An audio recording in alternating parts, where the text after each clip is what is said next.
you very much, Dr. Cheryl Tondo.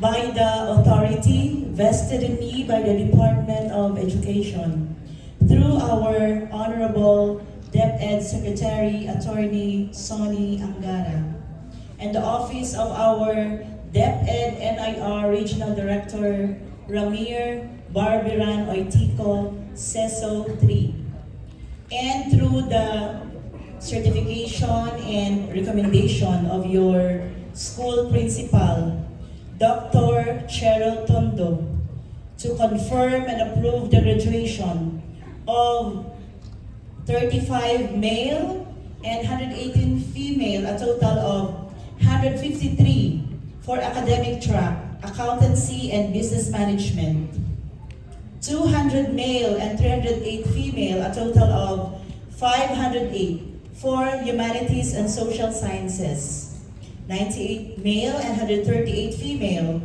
a total of 236 for the science, technology, and mathematics, 9 male and 14 female, a total of 23 for the alternative learning system, 84 male for the industrial arts with specialization in automotive servicing, 17 male and 13 female, a total of 30 for the contact center services and medical transcription, 100 male and 30 female, a total of 130 computer system servicing, and 6 male, 37 female, a total of 43 for home economics strand with specialization in caregiving, 70 male and 109 female, a total of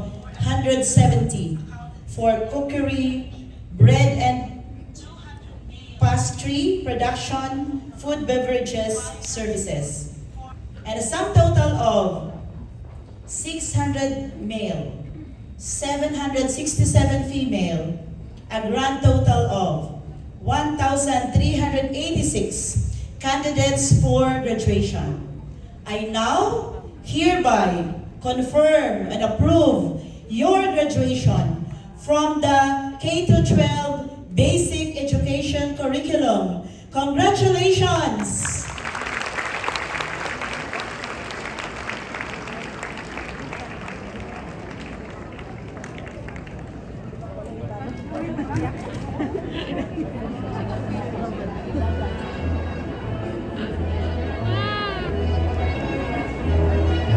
Thank you very much.